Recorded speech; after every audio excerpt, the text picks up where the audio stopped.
नमस्कार दोस्तों, mind your goal channel में आपका स्वागत है। अगर आप नए हैं तो सब्सक्राइब बटन जरूर दबाएं। चलिए वीडियो स्टार्ट करते हैं। एक भिखारी की तकदीर, संघर्ष से सम्मान तक की कहानी।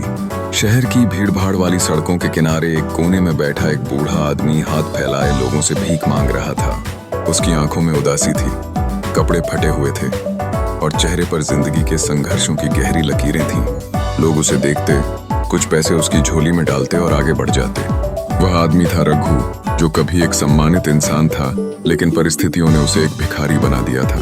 यह कहानी उसी की है, संघर्ष, हार और फिर से जीतने की। रघु का जन्म एक साधारण परिवार में हुआ था। उसका बचपन गरीबी में बीता, लेकिन उसके माता पिता मेहनती थे। उसके पिता एक बढ़ई थे और माँ घरों में काम करती थी। उन्होंने जैसे तैसे रघु को पढ़ाया और उसे ईमानदारी से जीने की सीख दी। रघु एक होशियार लड़का था। उसने मेहनत से पढ़ाई की और कॉलेज में दाखिला लिया। उसके सपने बड़े थे। वह एक सफल व्यवसायी बनना चाहता था। पढ़ाई पूरी करने के बाद उसने नौकरी की तलाश शुरू की और जल्दी ही उसे एक छोटी सी कंपनी में काम मिल गया। धीरे धीरे उसकी मेहनत रंग लाई और कुछ ही सालों में वह एक बड़ी कंपनी का मैनेजर बन गया। उसके पास अच्छी नौकरी, घर, गाड़ी और एक खुशहाल परिवार था। उसकी शादी सीमा नाम की एक सुंदर और समझदार लड़की से हुई और उनके 2 बच्चे हुए, एक बेटा अर्जुन और एक बेटी पूजा। रघु का जीवन बिल्कुल सही दिशा में जा रहा था, लेकिन किस्मत को कुछ और ही मंजूर था। एक दिन रघु की कंपनी में बड़ा घोटाला हुआ। किसी ने उसके नाम पर झूठे दस्तावेजों से धोखाधड़ी की और सारा इल्जाम रघु पर लगा दिया। जब तक वह खुद को निर्दोष साबित करता, तब तक बहुत देर हो चुकी थी। कंपनी ने उसे नौकरी से निकाल दिया और उसे अदालत में घसीट लिया गया। उसके पास पैसा नहीं बचा था और वकील की फीस देने के लिए उसे अपनी जमा पूंजी भी बेचनी पड़ी। इस कठिन समय में उसके अपने भी पराये हो गए। जो दोस्त उसके साथ समय बिताते थे, उन्होंने दूरी बना ली। उसकी पत्नी सीमा भी उस पर विश्वास नहीं कर पाई और बच्चों को लेकर मायके चली गई। रघु अब अकेला था, बिल्कुल बेसहारा। रघु ने कई जगह नौकरी के लिए कोशिश की, लेकिन हर जगह उसका नाम बदनाम हो चुका था। कोई उसे काम देने को तैयार नहीं था। कुछ ही महीनों में उसकी बची कुची संपत्ति भी खत्म हो गई और उसे अपना घर छोड़ना पड़ा। अब उसके पास रहने के लिए कोई जगह नहीं थी, खाने के लिए कुछ नहीं था।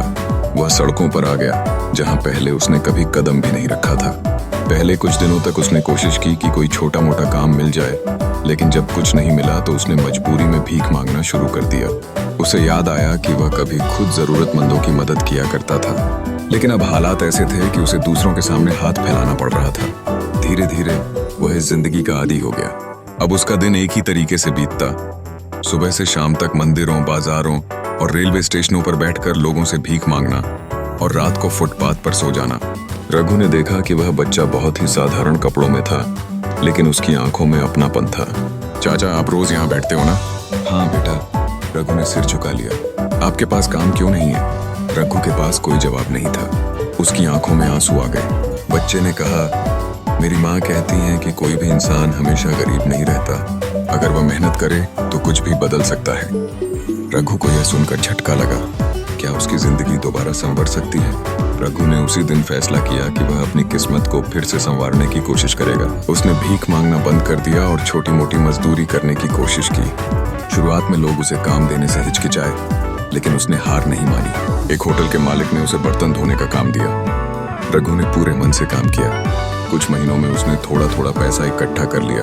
धीरे धीरे उसकी मेहनत रंग लाई और होटल मालिक ने उसे एक स्थायी नौकरी दे दी।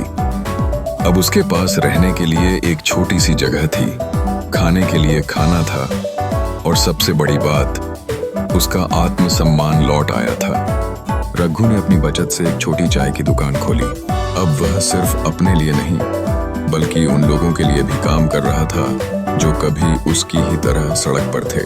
वह उन गरीब बच्चों की मदद करने लगा जो पढ़ाई करना चाहते थे, लेकिन पैसे नहीं थे। वह उन्हें किताबें देता, स्कूल भेजने में मदद करता और उन्हें यह सिखाता कि कोई भी इंसान गरीब पैदा हो सकता है, लेकिन गरीबी में मरना उसकी खुद की गलती होती है। धीरे धीरे उसकी दुकान चल निकली।